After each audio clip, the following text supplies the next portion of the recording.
We are now discussing Pillion. Pillion is a 2025 British romantic comedy drama film written and directed by Harry Lighton. It's his directorial debut.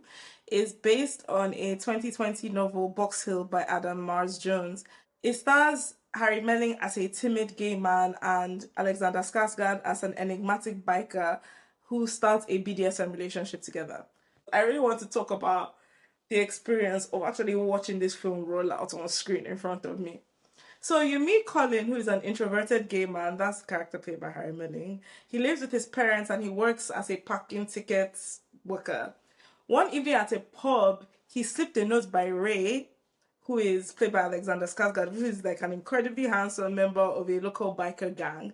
The two meet up on Christmas Day and they hook up. So his parents initially, Colin's parents are supporting of this because they're like, yeah, they want their son to actually finally meet someone. Colin is texting Ray, but he receives no response from him for months. And then suddenly Ray invites him to come and join him in a strict BDSM relationship. Colin cooks, cleans, shops. Yes, I do the cooking. Yes, I do the cleaning. Sleeps on the floor, obeys Ray's every command. And in return, they have their, very intimate, very kinky sex. Colin shaves his head and joins the biker gang, and he is his pillion. If so, what the term means is like the seat of the motorcycle on the side where he sits, and he puts his arm around the main rider, who is Ray. Meanwhile, Colin's parents start to be worried about the change happening with Colin. It's Colin's birthday. The biker gang throw a surprise birthday party and they all go on a road trip. During this period, Colin sees the different BDSM dynamics that exist with other members of the gang. Ray doesn't get Colin a gift, but they have a very explicit sexy. Like it doesn't take a lot to shock me, but when I watched that scene in that road trip in that park or meadow or whatever, I was like, oh my god. Ray finally relents in meeting Colin's parents, which they've been asking for, but he didn't want to do. But the meal doesn't go well. Basically, Colin's mom is very suspicious of him, and Ray accuses her of being backwards in her worldview, that basically just because she doesn't understand their relationship doesn't mean she should judge it. Eventually, she dies. She's ill. Colin has a breakdown, and Ray takes care of him kind of for the first time, kind of nurses him. He allows him sleeps in his bed. He even cuddles him in his sleep. Then after, when Colin asks Ray if they can kind of do that again and maybe even have a day off from his submissive role each week, Ray flatly refuses. In retaliation, he basically throws a tantrum. He steals his motorbike. The next day, he's shocked to see that Ray has agreed that they should do a day off from this dynamic. They have like a date day. They go to the cinema, they go out to eat, they go to a park, they share their only kiss. But then after that, the next day, Ray disappears and Colin doesn't see him again. He tries to find him with his dad. He looks everywhere, he asks around, he doesn't see him. He's cleared out his apartment, everything is gone. I actually found this very difficult to watch. There was something very heartbreaking about that particular scene. And then later on, see a bit later in the future that Colin signs up for a dating app seeking a new BDSM relationship, and you see him meeting up with Darren, his new partner, now having a better understanding of perhaps what he wants from his relationship. D, was Pillion good, bad, or mid? Pillion was good. I really enjoyed it. I think what I enjoyed about this movie is, for example, if you think about 50 Shades of Grey or other movies that tackle BDSM, right? It kind of it tackles it through like a fetishistic point of view. It wants the audience to kind of indulge in the power play of it all. This movie felt more like a very fluent, very careful analysis of power play and how it can be problematic, and also how people who are in maybe a not great situation can negotiate their way back to some sort of, boundaries, basically. I also really enjoyed some of the slight class commentary. And also, I'm a South London girl. I love to see South London on the big screen. I love that. What did you think? Was Pillion good, bad, or mid? Pillion was good. It wasn't incredible, excellent, flawless, 5 stars the way I wanted it to be, and the way for some reason, before I watched the film, I got the impression that this movie could potentially be one of the greatest things I've ever watched. And I watched it, I was like, okay, I liked it, but it did not blow my socks off the way I wanted it to. But it was good overall. I like it for a lot of the same reasons you do. Like, I think the way it handles BDSM and stuff like is fun, is interesting, is like a bit more respectful, a bit more thoughtful. I think the lead performances from both people are good, very good. I think the cast in general is good, and I think it handles loneliness in a way I actually found very like. I thought it hits that emotional note correctly. My main criticism of Pillion is with this like ambiguity game they play with Alexander Skarsgård's character Ray. Yeah, And I same. know why they're doing it to some degree, but I think they take it too far. Like the character already barely makes sense in this universe. And in fact, our characters repeatedly point that out that like, how do you even exist here? Like, why do you look like this? Why are you here in this town in wherever you are? Like, where's your backstory? Why did you randomly disappear? And to some degree, you're not supposed to see internally into his character. That's the point. But I just think it veers too much into the opacity of that character. If I I agree. understood a bit more of what was actually going on there, or if it was revealed in subtle ways, I would have thought this was an even more impressive film. My big problem with Ray is that it's too one note. And so that's the reason why I can't say that his performance was excellent. Not because of himself, but I just think the script doesn't give him much to work with. There's something about Alex Skarsgård's face that he looks like he's always about to just burst out into laughter that I can't, in this role, it really didn't work for me. But that's just my personal thing. Like, that's got nothing to do with him. He can't help his face. So I wanted to talk about loneliness in this film. Again, I really, really, truly think it really hits it hard.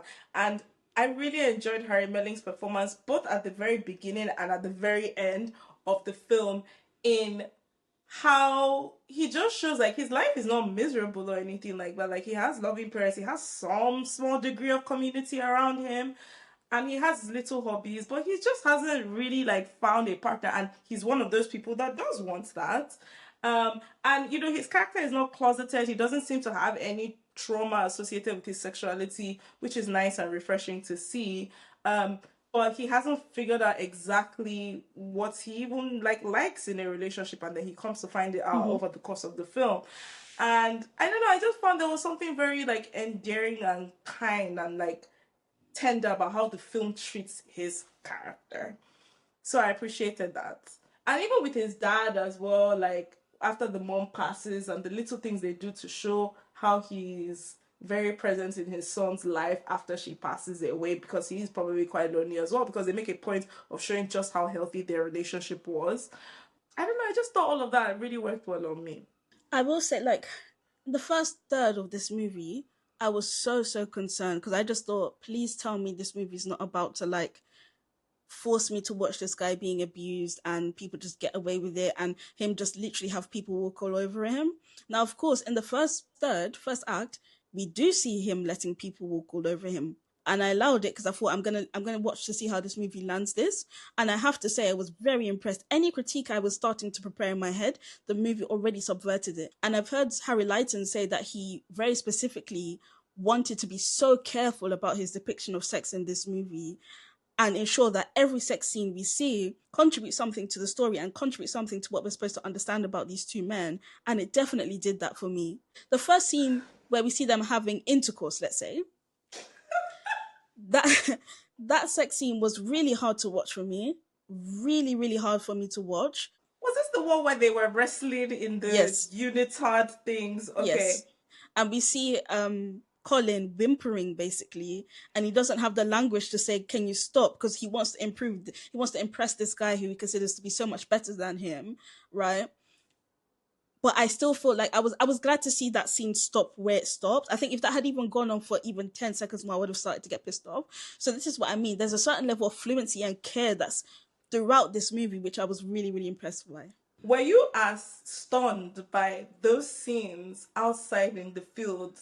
The only time we get full frontal nudity of Alexander Skarsgård, But as was I that was. was that Well, actually that full frontal or was it like a it was a prosthetic? prosthetic, Yeah. 100% a prosthetic, a borderline like ridiculous prosthetic, but yeah, definitely a prosthetic. But still, like I don't know, I was shook by that scene. Really? Yes, I just felt like that scene just felt so explicit, and I'm not just talking about the fact that oh you're seeing the nudity and the prosthetic. I mean literally like the mechanics of what you're watching and the sound and how long it goes on for, and the fact that it is in an open air scene and they clearly filmed on location. So I understand that they carried Alexander Skarsgård, they carried Harry Melling, and How they deep carried is their supporting cast and all the extras into this field in, where are they again? I keep forgetting the name of the place. In Bromley, and they filmed them having this drawn out sexy. I don't know, something about it. I was just like, damn, okay, you guys really committed. Wow. I wasn't thrown off by it, and the reason why is because, again, that scene, I don't feel like that scene was just there to entertain me or to shock me. I feel like I learned so much about both characters in that scene. One, this is the first time when Colin and Ray have, let's say, face to face or missionary sex, right? And for many people, that's seen as a very, very intimate thing to do. And this is where, because all I could think to myself is, why is Colin doing all of this? What are you getting out of this? And by the way, to be clear, I don't think that what he received on his birthday was worth it, let's say. But we can see that scene where we see Colin's eyes literally lighting up, like he's literally elated, he's so Yes. excited. It helped me to understand what all of this is about for him. Also, a crucial thing I think about this scene is that we start to see that Ray's just a disrespectful man, period. Because we see Yes. that he doesn't respect the other Doms. He just be talking crazy in general. He and even at some point the other Doms say, listen, Ray does what he wants to do. During that scene, we see him literally go and receive oral sex from another submissive. There's no I don't know conversation with why. another Dom about, oh, can I do this with your sub? There's nothing. He just goes and does it because he's Ray. And again, this is one of the good and bad things about the film. It's good in that it genuinely kept me going, like, what is happening in this movie? Like, I was very engaged. But on the other hand, I was like, how is this acceptable? Is he only allowed to do that because, like, within this universe, he's such a unicorn? Like, he's this, like, ridiculously gorgeous, 6'5" Viking, Swedish, beautiful man, and everybody just lets him do whatever he wants. Is that how it's supposed to be? But then, as you and I know, in Dom and Sub world, it's not a joking matter for you to cross those kind of lines casually like that without getting permission. So for it to be a community where it seems it's not that much of a big deal, I was like, I want to understand how that was established to some Yeah. degree. I think that for me, what I took from that was they're supposed to understand that Ray's just a man who doesn't understand boundaries, right? And so let me get into some of my concerns about this movie, but again, all of them are subverted by the end. I was worried that this movie was going to conflate BDSM and power play with like no conversations around consent, because I was shocked to see this movie get straight into quite hardcore stuff and there's been no conversation about consent. We just see this very young naive guy being like whisked up into this crazy world that belongs to Ray, and there's no discussion about consent. I was like, I'm not sure if I feel comfortable about with that. The reason why I think it's okay in this movie is because the whole point is to go on the journey with Colin and see how he understands for himself through, and importantly, through the BDSM community itself and through the subs of the BDSM community, where we literally see a sub telling him, listen, you don't have to tolerate no kissing. Like literally telling Colin, you don't have to deal with that shit. Like you can say what you want and still be a submissive. You're still a human being.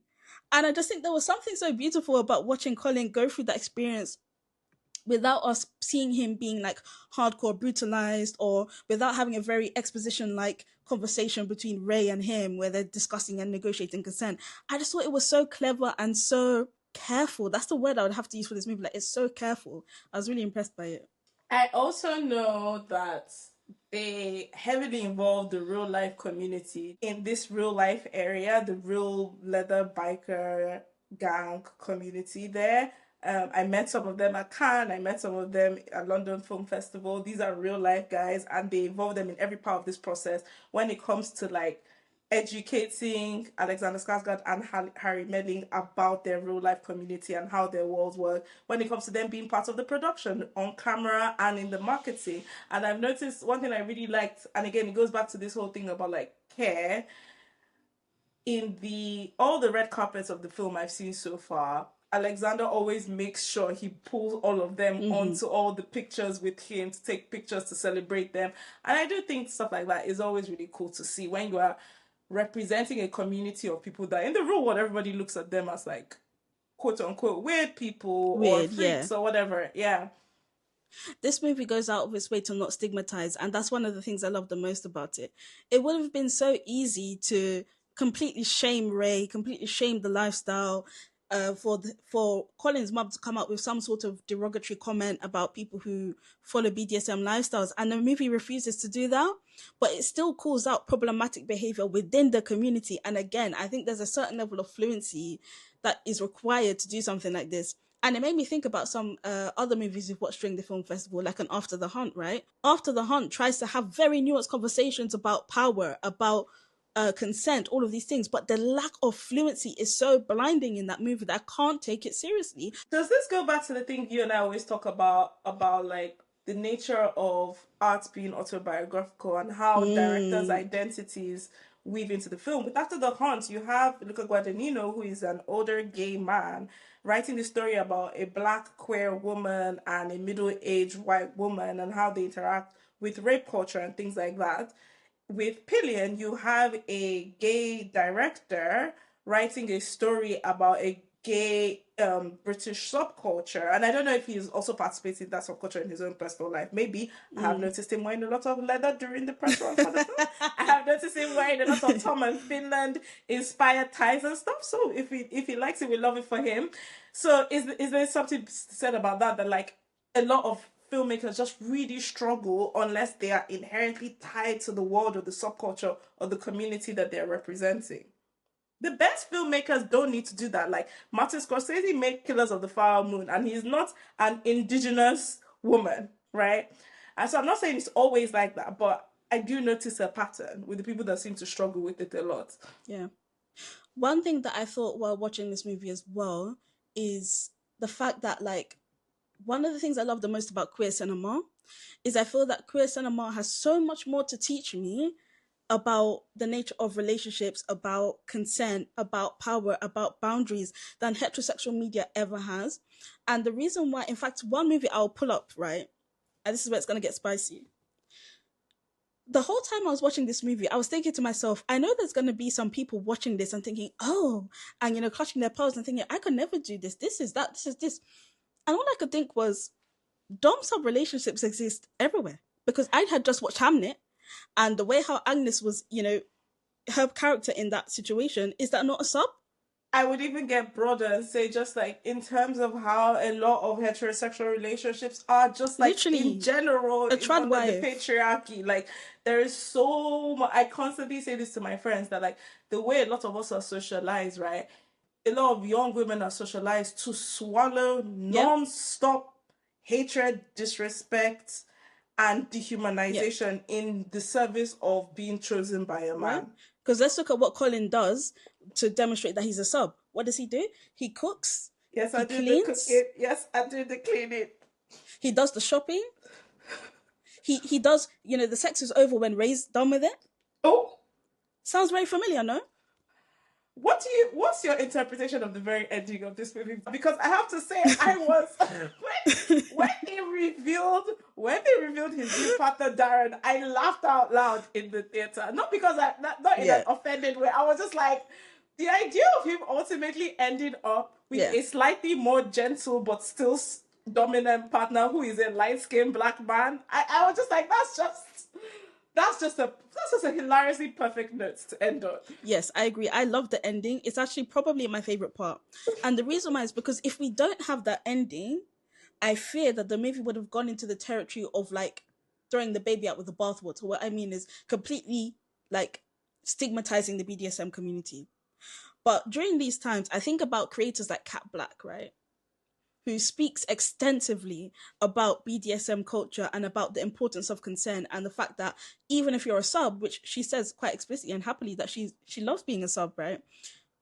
But that comes with a lot of trust and that comes with a lot of setting of boundaries. So the reason why I love the ending so much is because we see that Colin is saying, look, I am a sub. I like being a sub, but I'm still a human being. There'll be times when I need to be cared for. There'll be times when I can't be a sub because I've got my own things going on. And we see him unapologetically setting those boundaries, and it just works so very well for me.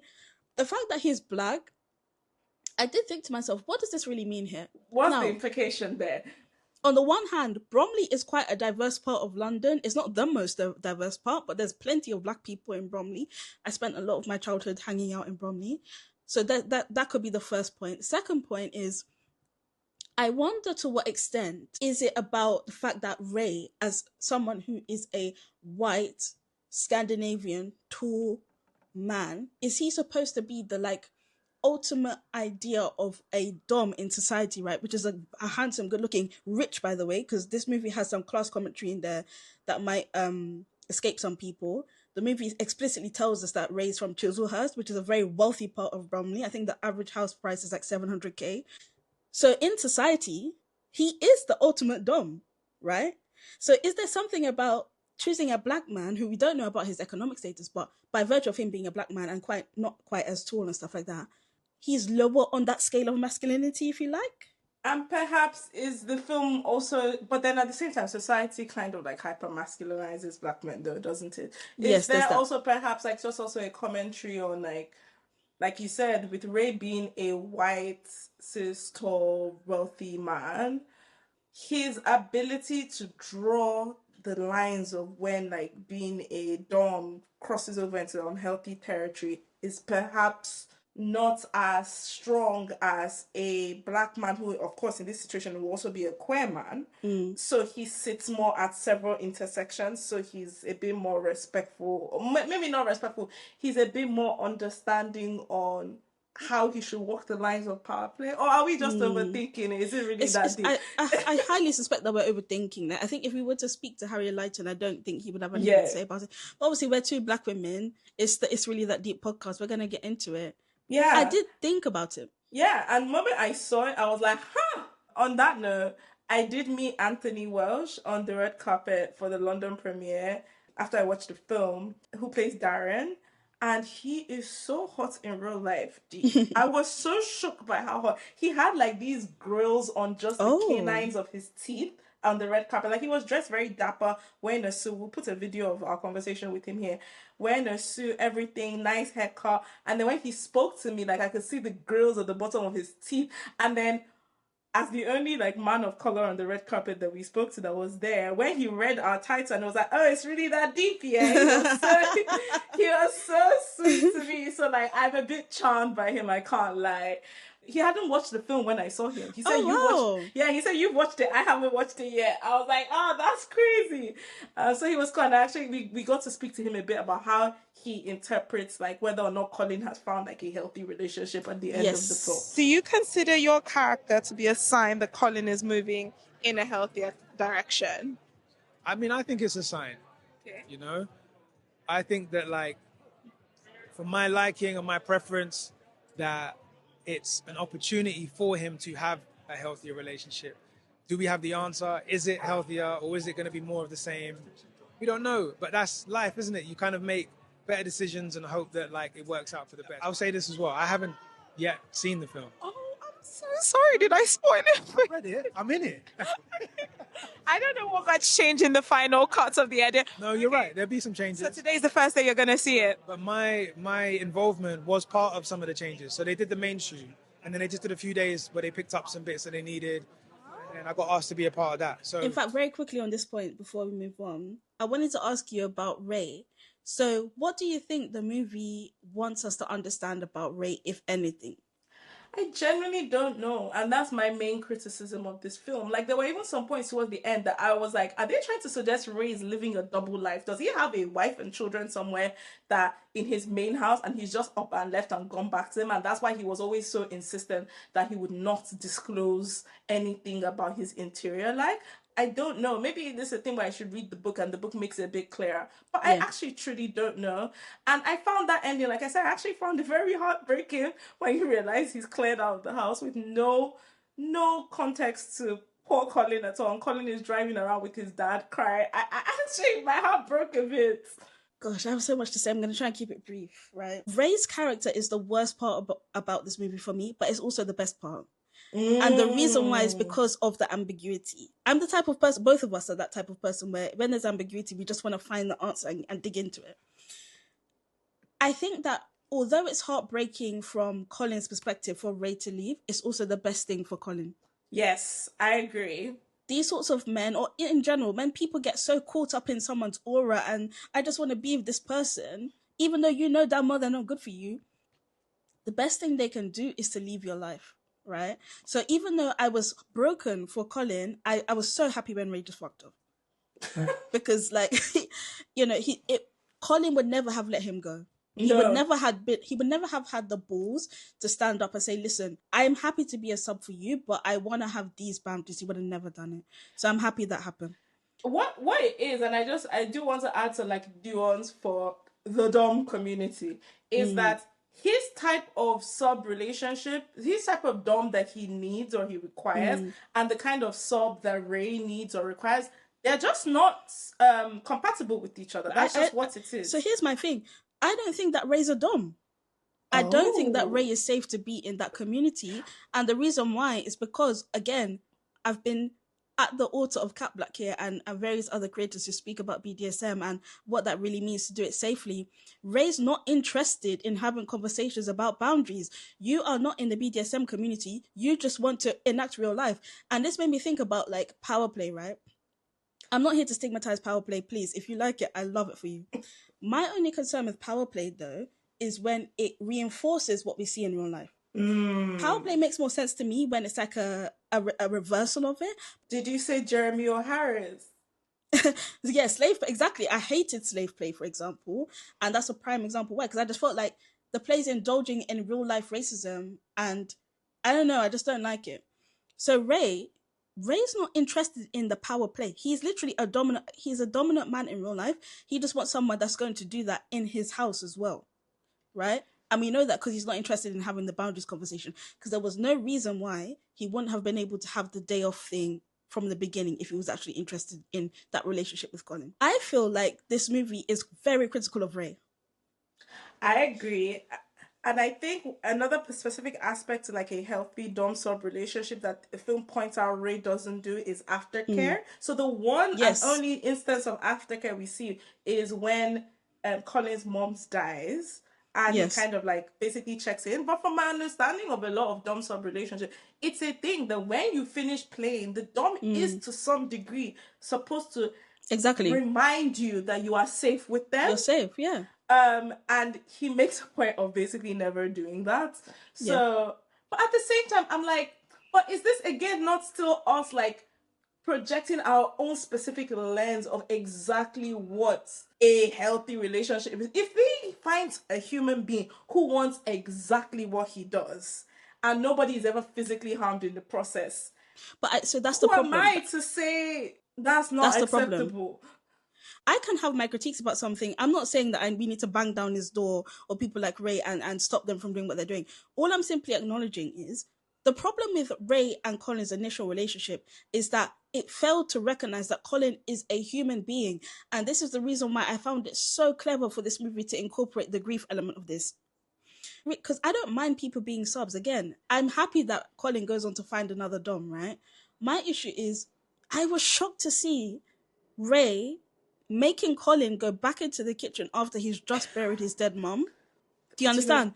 That's very normal in the culture I come from. They expect mothers in the household to switch back to being every kind of provider, cooker, cleaner, everything, even when the most horrible traumatic things happen in their real life household. So yeah, I see what you mean.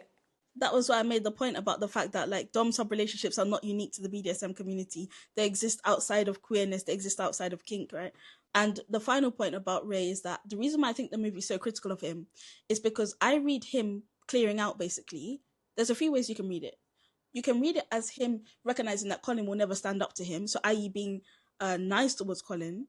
Or you can read it as him being a coward. I read it as him being a coward because after he kisses Colin, right, which is, bear in mind, they were never kissing before, right? And the movie makes a very That's the only kiss they have. That's like an ultimate sign of intimacy, which I find very interesting because at this point, these guys have done everything with each other except for kiss, and that's the ultimate sign of intimacy. Anyway, when they finally kiss, we see Ray, and Skarsgård does a great job of just showing this like broken figure in his face. And I read that as him just being so disgusted by himself because he allowed himself in his sick brain to bring himself down to Colin's level. And so he just couldn't take the embarrassment as he decided to clear out. And that is the ultimate coward if there were ever one. That's not a dom. Period. The official dom authenticator. Does this film pass? So, what would you give Pillion out of 10? I'd give Pillion a 7 out of 10.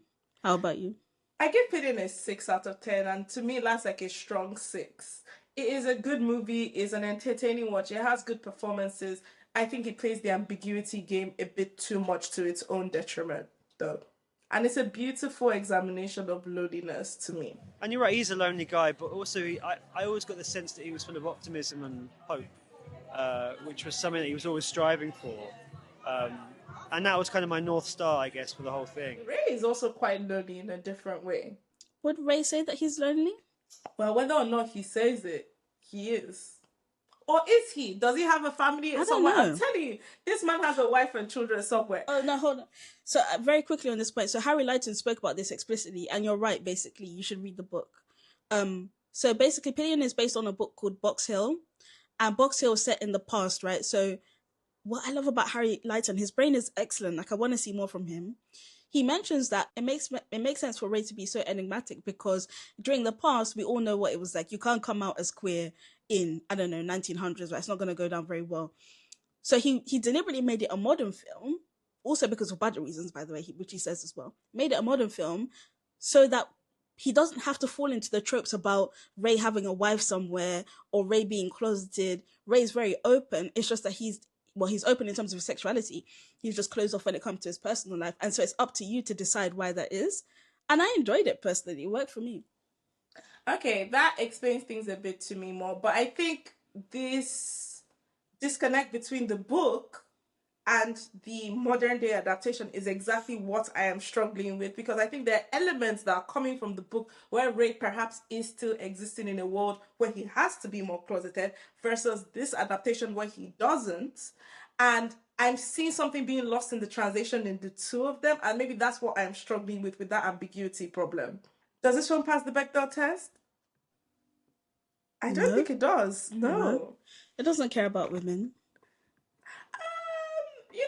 The scene with the two women we meet at the end, I think in a way, them showing the two of them's friendship on the day was supposed to kind of parallel the fact that this is the only time you actually see Ray and Colin casually bonding and pointing out, like, just look at these two older women, just like spending the day with each other and being happy together, and how Colin, in many ways, like, he craves that to some degree. So I don't think the film is like completely uninterested in women's experiences. And I also think with his mother, right, and it's something you said to me, they kind of subvert the idea that the parents hate the idea of him having this gay relationship at the beginning, and then they have to be convinced to like it. And it does it in reverse. At the beginning, his mom is super supportive and she's excited that her son might have found someone, but then she's increasingly concerned about the welfare of her son. And she very much stands up to Ray to his face, even though, he's this tall, beautiful man in her house. So I don't hate the depiction of women in the film, but it doesn't pass the Bechdel test. The two women don't speak directly to each other. I don't hate the depiction of women in this movie. It just doesn't have anything to say about women, in my opinion. Thanks for going deep with us. Like us on YouTube, Spotify, or wherever you're streaming this from. Thanks for listening. We'll speak to you next time.